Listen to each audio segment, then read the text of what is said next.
We have a 93-mile-per-hour sustained wind on this northeast side of that eye. Go further west towards our coastline. We have sustained winds now at 41 miles per hour off the coast of Volusia County. You go down Brevard County, 48-mile-per-hour sustained wind. A little further to the east, a 65-mile-per-hour wind. You can see circulation around this eye is going to be pushing these rain bands and stronger winds our way. Winds right now in Orlando at 21 miles per hour. Out of the west-northwest. We have winds out of the north-northwest in Daytona Beach at 23 miles per hour. Again, some of these rain bands are packing a punch with gustier winds, and that's going to be the story as we go through today and tonight. We're going to keep this squally weather, some windy conditions in the forecast. Right now, you can see who's getting what. This is very fast-moving rain bands moving over Flagler County. You can see if we go down towards Titusville, these tropical storm force winds are touching the coast right there. As we take you through Titusville down to Melbourne, some light to moderate stuff, and embedded in some of this is just some heavier stuff going down towards Groveland, our friends out in Lake County, Marion County, Ocala. Most of the activity is east of I-75. The west side, you can see really not seeing anything. As this eye continues to move up north, we're going to keep this rain chance in the forecast. Again, brief periods, fast-moving, heavy downpours. This is a look by 12:12 this afternoon. That eye is going to continue to slowly move north. We're going to continue to see these rain bands coming our way. Winds are going to be picking up as we really head through tonight and tomorrow. We're going to keep these winds pretty strong. By tomorrow, though, look at this. Tomorrow morning, clear skies. We're going to see hot temps. We're going to be forecasting mid-90s for our Thursday with lots of sunshine. So maximum wind gusts right now, we're looking the past 24 hours, I should say. Daytona Beach had a wind gust at 44 miles per hour. Again, that data is going to continue to get updated as we go through the morning hours. Expect wind gusts of 39 to 60 miles per hour along the coast. Metro Orlando winds 25 to 35 miles per hour. We could see higher gusts in some of those rain bands that are coming down. Winds rotating west-northwest this morning. So here's the hurricane. Here's that trough of low pressure that's helping guide it and steer it north. Coming up, I'm going to talk more about storm surge and when, again, you can expect more sunshine in the forecast. I'll send it back to you. Kristen, thank you so much. We're going to start our team coverage this morning with the news station's Amanda McKenzie. She's live from Cocoa Beach. Yeah, we've been watching out there in Cocoa Beach this morning. What are the conditions like, Amanda, right now? Well, right now we are seeing a lot of very tall waves crashing down on the beach here at Cocoa Beach. We're right next to the pier, and that actually helps block some of those strong winds that we've been feeling. So right now we have sustained winds anywhere from 30 to 35 miles per hour, but gusts could be as strong as 60 miles per hour. So every now and then on the beach here, you can see that sand pick up and go toward the ocean here. And we've also seen the tides move rather quickly. Sometimes we'll see a big burst of the water come all the way up several yards. Now underneath the pier here, you can see those pylons still in good condition. And if you look up, you see the lights are on, and even inside one of those restaurants, the TV. So we know they still have power here at the Cocoa Beach Pier. Not the same for anybody, for other folks here in Brevard County. FPL says about 1,600 plus are without power, so they're going to work to restore that power as soon as possible. We're going to continue to monitor the situations out here. As far as driving through Cocoa Beach, the roads are clear, the causeways are clear. It appears power is at the traffic lights, so that is a good sign for now. But we're going to continue to watch it. The winds will be strong throughout most of the morning and afternoon, and the storm surge warning is still in effect. We could see anywhere from 2 to 4 feet of water. So we'll send it back to you guys in the studio for now, live in Cocoa Beach. Amanda McKenzie, Fox 35 News.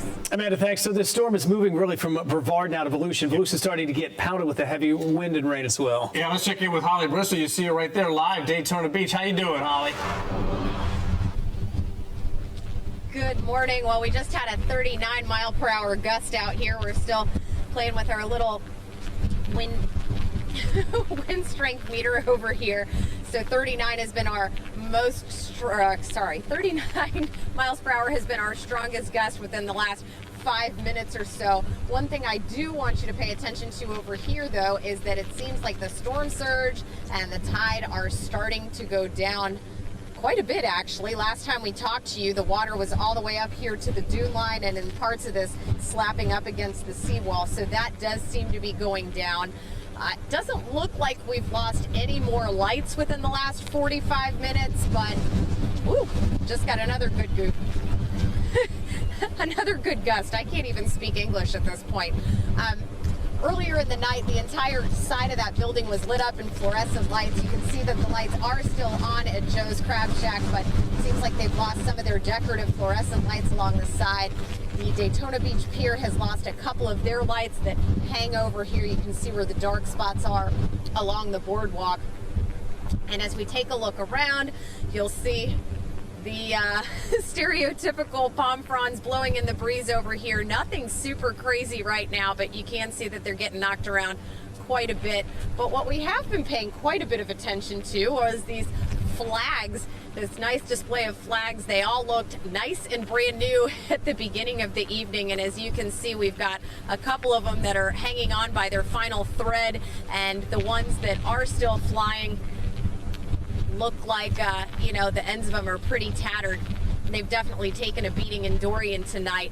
Now, in case you forgot or in case you haven't been watching all night, the maximum wind speed that I've recorded on our little device here was 43 miles per hour. And these aren't consistent winds, these are just like gusts that go through. But when these gusts come through, it's enough that when we're sitting in our truck, you can actually feel the whole thing start shaking side to side. It almost feels like it's waving, and then you get like a little boost from underneath. So we have been hunkering down in here between live shots, and we're strategically placed so there's nothing that's really going to blow at us. So we're being as safe as possible while we're trying to bring you the latest of what's going on out here at the coast. That's it for now. The wind's picking up again. We'll check back with you guys in about 30 minutes. For now, reporting live along Daytona Beach, Holly Bristow, Fox 35 News. Why is it that I think that little wheel horn dance that Holly just did is going to wind up as some kind of a meme? It could be for sure. Those flags looked a lot better at 2 a.m., let me tell you. Kristen Giannis would like us to mention that the Greek flag seems to be holding up very, It's doing well. It's doing better than the rest of them there for sure. Want to continue our team coverage. Head north now with a Sydney Cameron is out there in Flagler County. Sydney, how you holding on?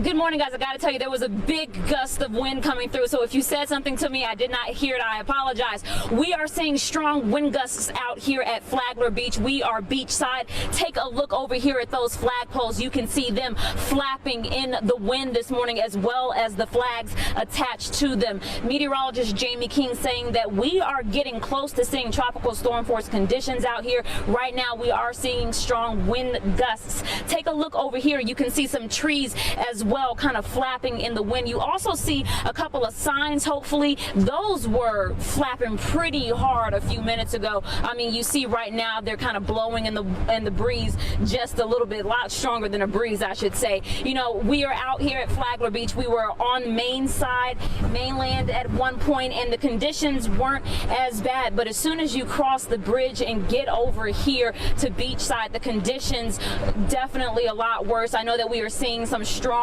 rain bands moving through this area, so we are expecting those conditions to deteriorate. Now, a couple of times you can see the wind is trying to push me back, actually pushing my hat off. That's why I keep holding on to it. But you know, a couple of times the wind actually was strong enough to push me a little bit. It was hard to open our car doors at one point, so we are definitely seeing those strong gusts out here at Flagler Beach. But you know, it's crazy to think this time tomorrow and into Friday all of this will be gone. We're really just kind of hoping right now that everything with A1A really kind of remains okay. We haven't seen too many things flying around, so people along A1A did a very good job of cleaning up, making sure they packed up a lot of that stuff that could become flying debris in these strong winds. We do have Flagler Beach police out here basically patrolling this area, making sure everything is safe and calm. I'll send it back to you all in the studio now. All right, Sydney, thanks for the update there in Flagler County. We'll, of course, keep checking back. Meanwhile, the mandatory curfew that was set for Osceola County, that was lifted. The improved forecast and also the National Weather Service resulting in that change in that county in Osceola. Well, let's say about all the schools that are closed right now. Marion County, the schools are going to be closed through Friday, and the county has opened 3 more shelters: Fort McCoy School, North Marion Middle School, and Lake Weir High School. Seminole County, hundreds of people have been using the shelters there, but the county hopes to close those by 1 o'clock today, depending on what happens as Dorian blows through. As for the Sanford Airport, they are planning to reopen by 11 this morning. Wow. As Dorian churns through, thousands of people are left without power in Central Florida. Volusia County has more than 4,000 power outages. Brevard County has about 1,700. Flagler County has more than 700 outages. Seminole County about 160 outages, and Orange has more than 900. Lake County has just over 100 outages, and Polk County has 12. Yeah, first time today we've seen Volusia 1, but keep in mind that storm is just now hitting Volusia. And there are plenty of crews here in town to help get those back up and running. They are ready to go. I want to give you a theme park update now. Walt Disney returning to normal hours today. SeaWorld's going to reopen, but a little bit later at 11 o'clock this morning. Universal Studios and Volcano Bay, they will be open until 6 p.m. today. Islands of Adventure also open until 9 o'clock. So they're feeling pretty good. The worst of this will get out this morning. Yep. Well, we continue to keep a close eye on Dorian as it is moving up the Florida coast. And our team coverage will continue next. Stay with us.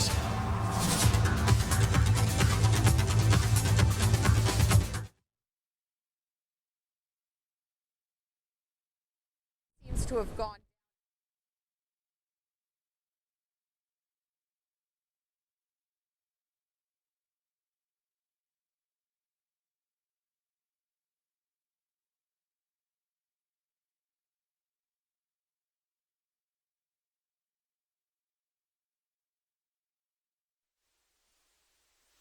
I should have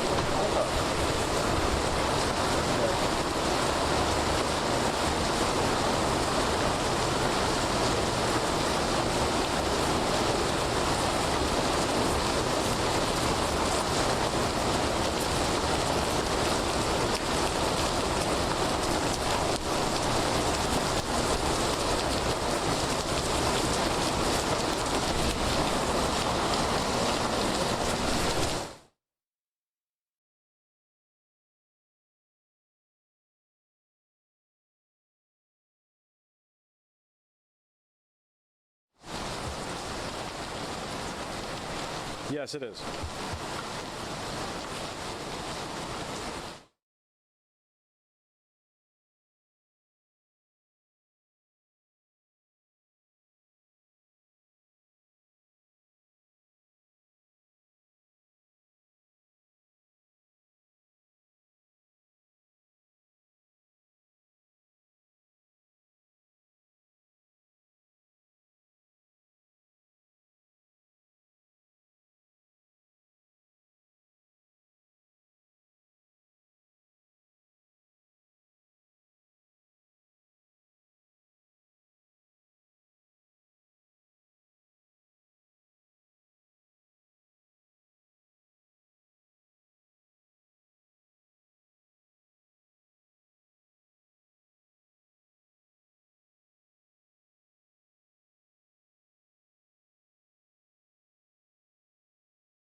Still a lot of questions about how today will move forward when we talk about the airport. We want to continue our hurricane coverage now with Matt Trezza. Yeah, we've got Matt out there live from Orlando International Airport. A lot of folks hoping that thing's going to open up pretty soon, Matt.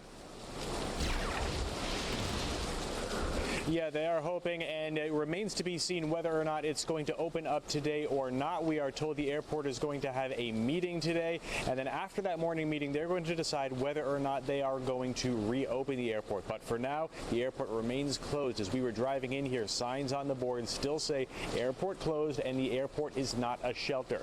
And right now, we have just a light rain out here. It's really not all that bad. However, they were talking about yesterday, there were tropical storm force winds in the area of about 40 to 45 miles an hour, and that prompted their decision to close the airport at 2 a.m. yesterday morning, and it stayed closed all day. It remains closed at this point. We were walking around. It was a very surreal scene. The board entirely said flights canceled. All the computers and everything were all wrapped in plastic. The TSA check-in gate was all shut down and locked. Just essential maintenance staff walking around there, and also some folks who were staying in the hotel on property. But other than that, the airport entirely a ghost town. We spoke with the airport CEO at the time, who told us that that's not the way he likes to see that area.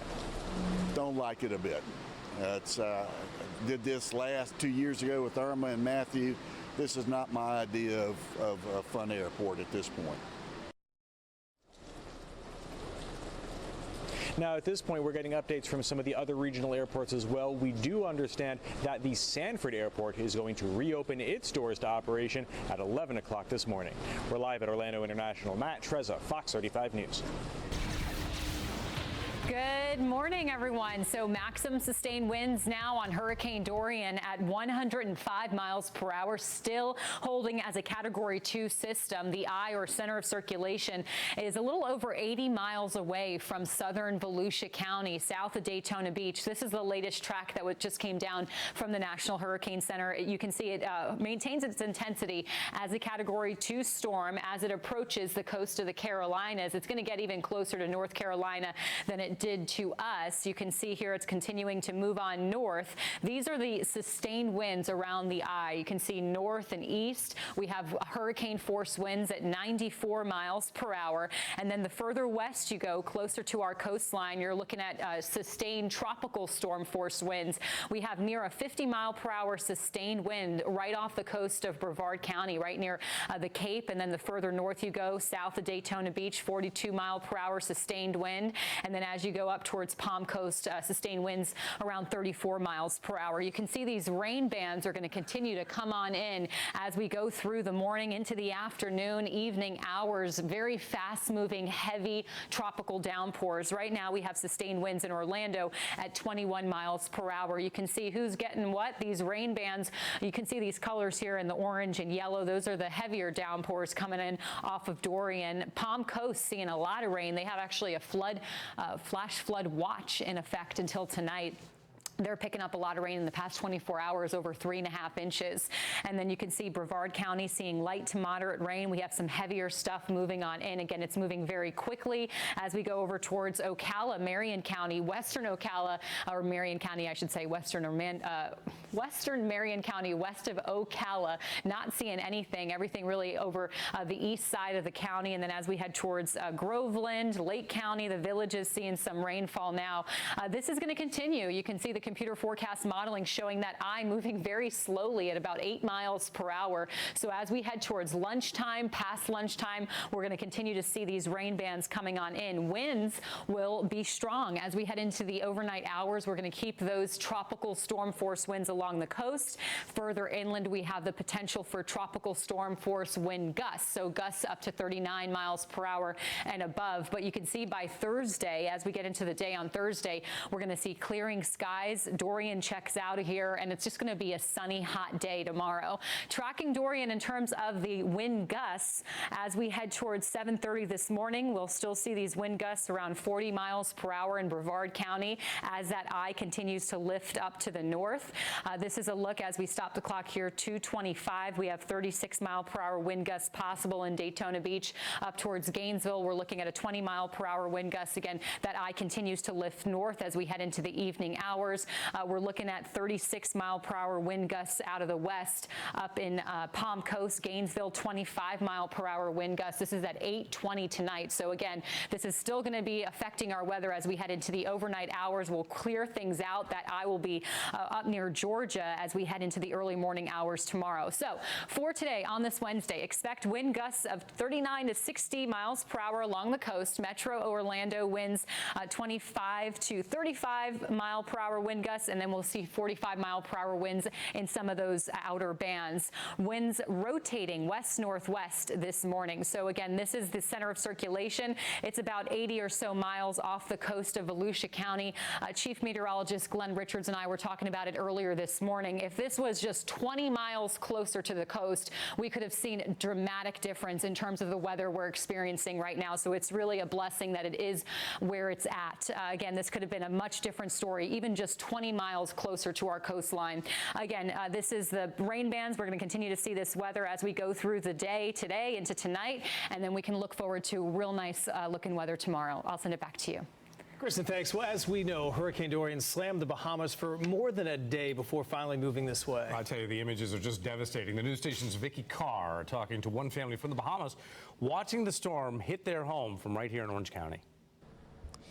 It was supposed to be a quick trip for the Forbes family, seeing all of the attractions here in Orlando, and they were supposed to be back home on Sunday, but instead they're still here not knowing what's to come when they return. Videos out of the Bahamas showing homes destroyed. From what we gather, about 70% of the island is underwater. The Forbes family watching helplessly from Orlando. We were actually gifted from someone who was very close to us to just take a mini vacation. That vacation turning into a nightmare as Hurricane Dorian rips through their island. It's depressing. We don't know what we're going back to, if we're going back to anything. Seeing videos like this, they're certain life won't ever be the same. The homes are completely covered. They can barely see the roof of our homes. This video also showing their airport underwater, meaning a flight back is out of the question. A lot of people have lost everything. Just about it. We've lost everything. And news from home, leaving them heartbroken. Area that we live in now, that they're finding people in their homes deceased. Knowing a lot of rebuilding is ahead for their island. The husband to Shannon Forbes telling me that he's been trying to delegate resources from his hotel room, trying to get in contact with family members to get help for his neighbors out there. And he says, although the island has been through hurricanes before, seeing all of the damage right here from Orlando, he says he doesn't know how they're going to get through this one. Reporting tonight in Orlando, Vicky Carr, Fox 35 News. You know, Ryan, a lot of these images are like what you see in the Midwest when a big tornado has gone through it, but it's a swath. This is the entire island. Right. 200 Where do you start for the cleanup? I mean, it's just devastation. We've got much more still to come with our complete coverage of Hurricane Dorian for you this morning. We're going to switch gears and look at the theme parks as well. Opening back up today, the details on their schedule coming up next. Stay with us.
Welcome back. It is 5:25. Verizon trying to help people with friends and family in the Bahamas from now until September the 9th. The company is offering unlimited talk and text from the U.S. to the Bahamas. They're also offering the same deal to people in Flagler, Seminole, and Volusia counties starting today. And Hurricane Dorian is having a big impact on thousands of cruise passengers. Several trips have been altered, some canceled altogether.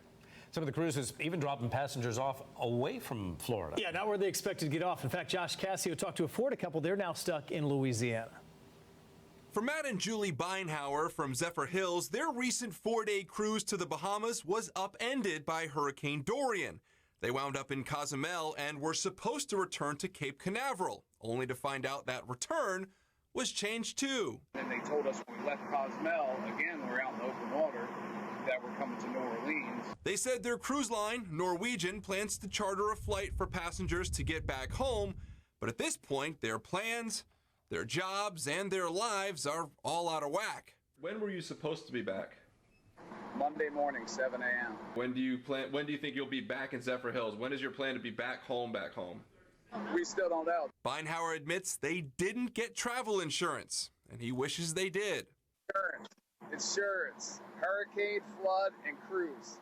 Mark Jenkins is a spokesperson for AAA and says travel insurance, especially during hurricane season, is an important item to consider. And it's really going to help secure your trip if for whatever reason your cruise is delayed and you have to spend additional money out of pocket to stay in a hotel. You'll get those out-of-pocket expenses reimbursed to you. Jenkins notes when it comes to cruising, once you sign on the dotted line, for the most part, you're locked in. Cruising is very similar to taking a flight. If there's weather that impacts your itinerary, then the cruise line has the right to change the itinerary. Their ultimate goal is to, hold that sailing as scheduled. Josh Cassio, Fox 35 News. Coming up on the bottom of the hour, and our continued coverage of Hurricane Dorian continues next. We're going to check in with our teams. They're all up and down the coast and get an update from Chris when we come back as well. Stay with us.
Four, five, mic check.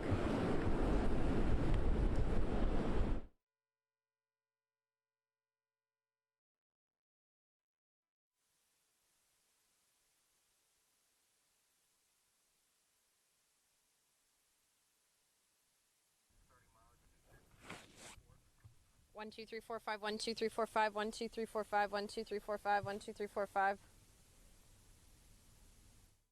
Check. Is it not working? I just gave you one. Huh? I hear you. You are fine. Someone needs to call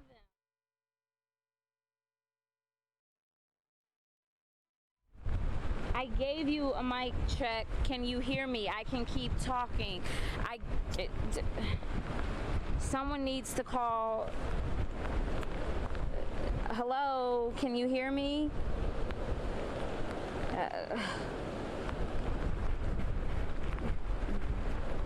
Can you hear me?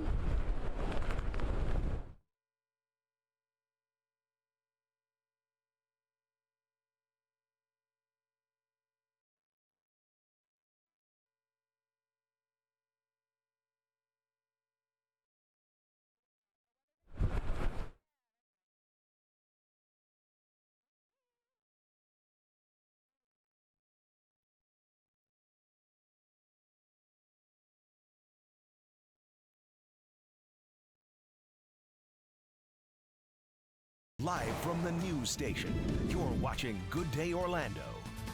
I had no idea it was going to actually be to that extent. It was just worse than anything I could have imagined. Wow. Continuing our coverage of Hurricane Dorian. Welcome back, everybody. It's 5:30. I'm Bob Fryer. Bob, good morning. I'm Ryan Elijah. We continued our coverage now of Hurricane Dorian, now day 10 of tracking this storm. Let's get right to Kristen with the latest on Dorian, as now we're feeling the effects, Kristen. Yes, we're getting these outer rain bands, very strong winds, especially along the coast. Good morning, everyone. Maximum sustained winds at 105 miles per hour. So we're still talking about a Category 2 hurricane riding up the east side of the state.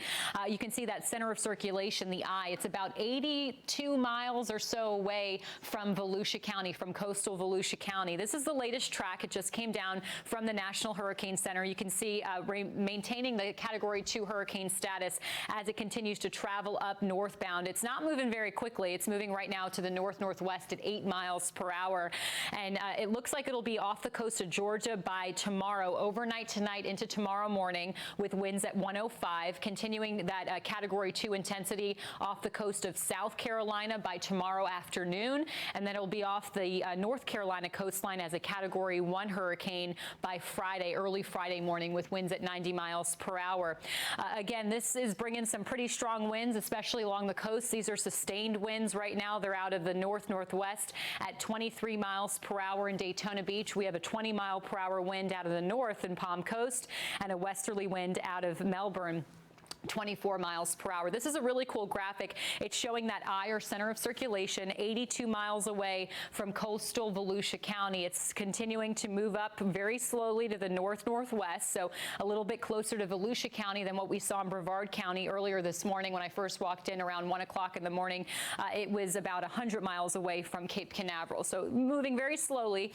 And then you can see these are sustained winds. The strongest winds, hurricane force, are north and east of the eye wall, so it's better that we're on the west side. We're still seeing pretty strong winds, though, near 50 miles per hour, where you see some of this darker red here next to Titusville, Cape Canaveral. And then as you go towards Daytona Beach, we have a 40-mile-per-hour sustained wind touching the coastline. Palm Coast, we're looking at 39-mile-per-hour winds. This is the direction of that rain. It's coming in bands. You can see this orange and yellow color. Those are the heavier downpours, so it's not fun to drive in this stuff. If you can, stay off the roads. This is that heavy, blinding rain, and it's coming in very quickly. It's very hard to even track because it's moving so fast.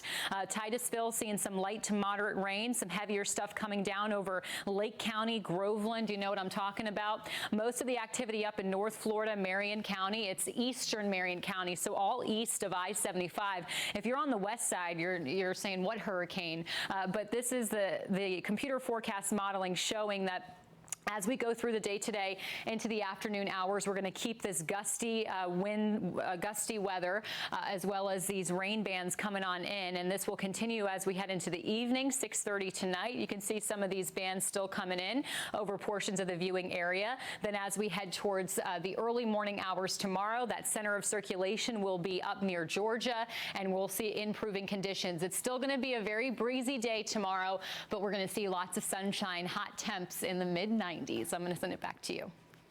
Kristen, thank you much. All right, let's start our team coverage for you this half hour with the news station's Amanda McKenzie. She's live from Cocoa Beach. Amanda, what are the conditions like out there? This is where kind of the storm started in terms of Central Florida. Now it's moving up the coast.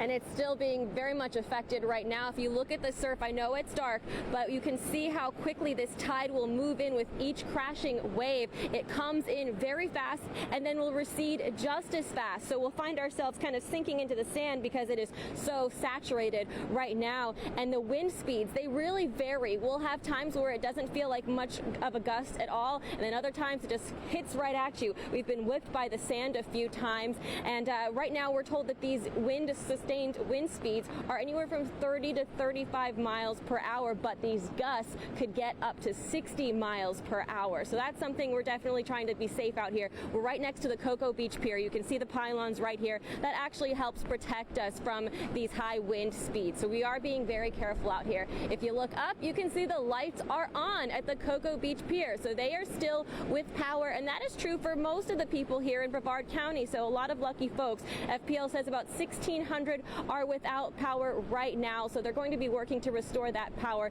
not only in Brevard, but throughout the entire coastline. And we'll continue to monitor these situations. We did just look at the radar, and we are expecting another strong band of wind and rain to come our way any minute now. For now, live in Cocoa Beach, Amanda McKenzie, Fox 35 News. Cocoa Beach Pier doing well this morning. We've seen the power numbers go up in Volusia County. They're getting pounded with some heavy winds and rain. And we got the news station's Holly Bristow. She is live out there in Daytona Beach, tracking everything for us. Hello there, Holly.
Hurricane winds at $105, and again paralleling our coastline now, roughly about 85 to 90 miles offshore. You can see that center of circulation.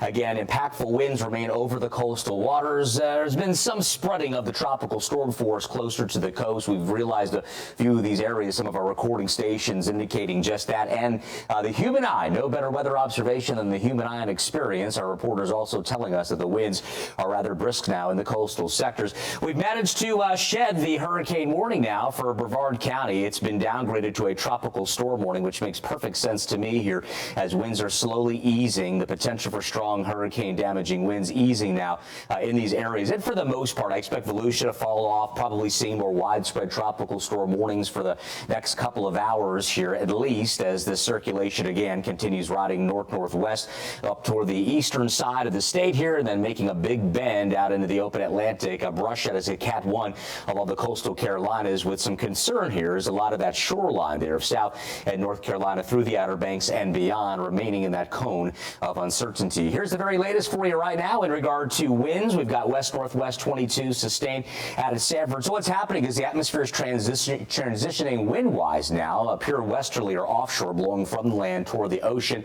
And now we're getting rid of the north, straight up north wind we've had at Palm Coast now, where our city camera is located. So that is mitigating any chance of any more storm surge. That threat has ended now a couple, 2-3 hours ago as winds eased in from the onshore component, now backing offshore. 44 the gust at Melbourne, 43 Palm Coast, 44 out of Daytona Beach. This is our high resolution wind modeling here showing us current winds. And for our reporters, David Martin, if you can hear me in Daytona Beach, I just sent you a text message, so certainly check those messages. Here's a look at the winds again in those outer bands approaching your area with more heavy winds. Again, tropical storm force or close to it around Sydney Cameron's location up there in Palm Coast and Flagler County, so be mindful of that. Here's a look at the forecast modeling concerning the circulation. We're still again seeing the gusty winds through about noon, but nothing like we've got now, and that rain chance also gradually beginning to drop on off, so that is going to be some great news. Here's a look at the rain band, still pretty impactful. There's some gusty winds over the deep interior, not quite tropical storm strength. It'll be trending a little bit breezier as those move on through. Here's a little survey of the landscape here in Palm Coast now. Again, we've had a couple of these winds now upwards of about 45 miles per hour. That's that little icon you can see there, tropical storm force gusts in Flagler down south through Brevard County. Here's a look at Melbourne to Titusville. Again, more heavy rain loading off to your east over the Atlantic and moving your way. That's all for now for the Weather Center. 6:02. Back to you now. Thank you much. Well, Flagler County right now seeing that heavy rains and winds for the last, few hours. Our team coverage continues this morning with the news station Sydney Cameron. She has been a real rock star out there in Flagler Beach. Hi, Sydney. How are things looking? Well, we are seeing just a little bit of damage from these strong rain bands and winds moving through. My hat probably being one of them. But take a look behind me. You can see that it looks like this fence may be a victim of some wind damage. It's been flapping in the wind this morning. Also, take a look up at this huge light post. It has also been going this morning as well, really kind of blowing around here. We've seen some palm fronds as well being blown off of the trees. They're kind of making their way through the parking lot as these strong wind gusts are coming through. You know, at times it is really bad. You know, we opened the car door for just a second and a lot of stuff went flying. I actually had to go chase down some of it. But then there are calmer times like what we might be experiencing right now, you know, but then those winds pick right back up as these strong rain bands do move through Flagler Beach area. We've seen Flagler Beach police patrolling up and down the streets, just making sure that everything is okay. But as I mentioned, we've been seeing just a little bit of rain, a little bit of damage out here so far. You can see things kind of calm down. So, you know, it's an ebb and it's a flow here. Take a look over here at these trees. You see they're not blowing as hard as they were about 5 minutes ago, but be sure that that wind's gonna pick up again any moment as these bands move through, and this is going to be the case here throughout the morning. As Jamie was just mentioning, there is no storm surge threat here in Flagler Beach, so definitely some great news for this area because we all know they were hit pretty hard with Hurricane Matthew along A1A. So that is the very latest from here in Flagler Beach. We're going to continue to keep you updated on what we see, but for now, reporting live in Flagler Beach, Sydney Cameron, Fox 35 News.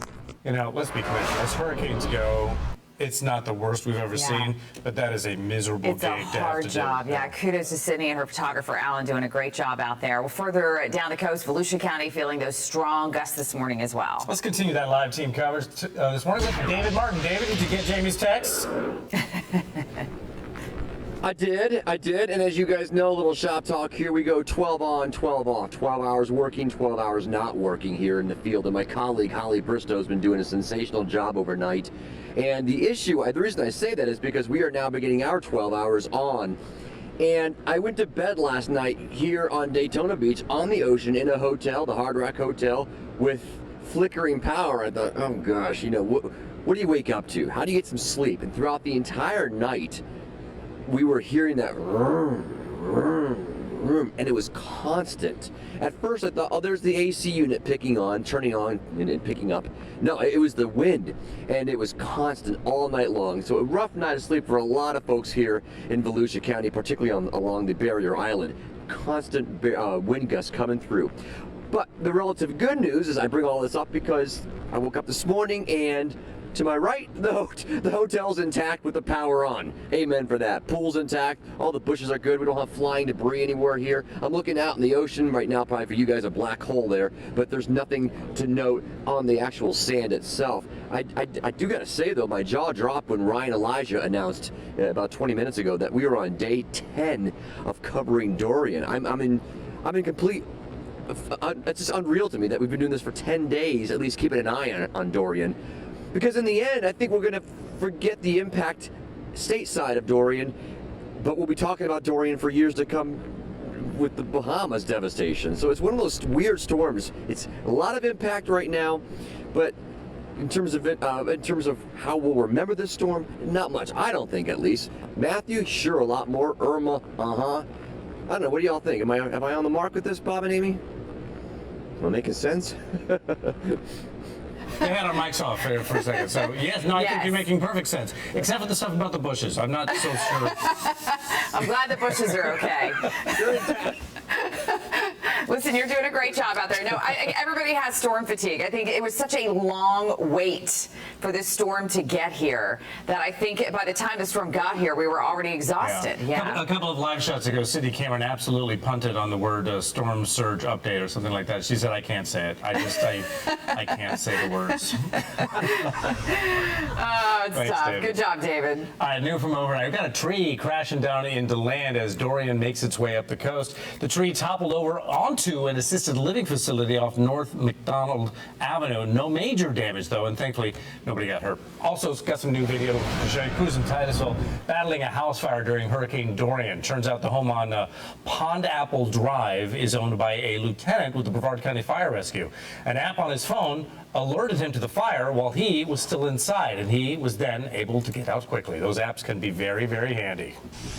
Well, as Dorian turns, thousands of people are left without power in Central Florida. We got a breakdown of the numbers for you. Volusia County has more than 2,600 power outages. Brevard has about 2,000. Flagler County has about 2,200. Seminole County just over 100 there. Orange has more than 400. Lake County has more than 100, and Polk County has a little over 300 power outages. Of course, power companies out there working hard to get that back for you. They were on standby, weren't they? Yes, now they'll probably do a little bit here and then start making their way up to the Carolinas. Yes, exactly. That's where it's going to be bad again. Yep. Orange County officials keeping a very close eye on I-4. They're hoping the rains from Dorian don't cause any flooding issues. The news station's Matt Trezza is live in Orange County with how things are looking out there this morning. Well, the one good thing, Matt, is a lot of people are home today again, but there's a lot of traffic behind you. Folks going, yeah. There is a lot of traffic out here, and of course officials are keeping a watchful eye on the stretch of I-4, especially between the Princeton and Fairbanks exits because of the potential for flooding. We've seen it before here, and it could happen again. It was just 3 inches of rain that made the road flood last time, so if we get that kind of rainfall here, there is a potential for that to happen again. But right now, we just have some pretty, it's little sprinkles out here, but it's not too bad. This is how the road is looking right now. But near the Princeton Street exit of I-4, there was flooding in the past when when the rain got bad. It happened most recently in early June. That's when FDOT says flooding closed 3 lanes of the interstate. At least one car stalling out in the flooding, and work crews had to move it. FDOT says crews were working to address piping and drainage issues on the interstate between that stretch of Fairbanks and Princeton that we were talking about, and it also flooded earlier than that back in March. So March and June, could it happen again? Not sure. Fortunately, we don't have the rain here in Orange County right now that could lead to that, but again, they're keeping a close eye on that stretch of road just in case it may happen again, and then we'll have to see how they address it. For now, live in Orange County, Matt Trezza, Fox 35 News. Matt, thank you. The images, by the way, coming in from the Bahamas after Hurricane Dorian are just absolutely devastating. Just horrific to look at. Andrea Jackson is joining us right now in studio with what we have learned from officials. Good morning, Andrea. Bob, Amy, good morning. The next 72 hours will be crucial. It's images like the ones behind me that are truly astonishing. Aerial footage showing flooded roads and homes just ripped apart by Dorian's winds. Here's what we know so far. At least 7 people are confirmed dead, but officials say the number will likely rise. The Red Cross says nearly half of the homes in Grand Bahama and Abaco have been severely damaged or destroyed. It's estimated more than 60,000 people are without clean drinking water and food right now. A Polk County organization collecting supplies to send to the people in the Bahamas. Christian Disaster Response is creating health kits with things like toothbrushes, toothpaste, and soap, the essentials really. They say you can even make one yourself if you want to donate. We want to encourage people to go to our website, www.cdresponse.org. Click on the donate button. It'll list all of our recovery kits. They can select which ones they would like to make. The organization CDR hopes to send its first plane load of supplies to the Bahamas later today. We will continue to stay on top of the very latest information out of the islands and bring them to you as soon as we learn more. Bob, Amy, back to you. All right. Thank you, Andrea. Coming up in our live team coverage this morning, we continue to track Hurricane Dorian. We're going to take you out to Cocoa Beach for a look at the conditions out there. Also, dozens of pets flown to safety ahead of Hurricane Dorian. And quick update from Jamie King. Jamie? All right, Bob, fair enough. Got you covered, man. I'll tell you, big improvements now from south to north. We have dropped the hurricane warning for Brevard. It's been downgraded for a good reason to a tropical storm warning, but that might fall off next. Big improvements for you. Some good news as we endure the remainder of the coverage here for Dorian. It's GDO when we're back after this. Stay with us.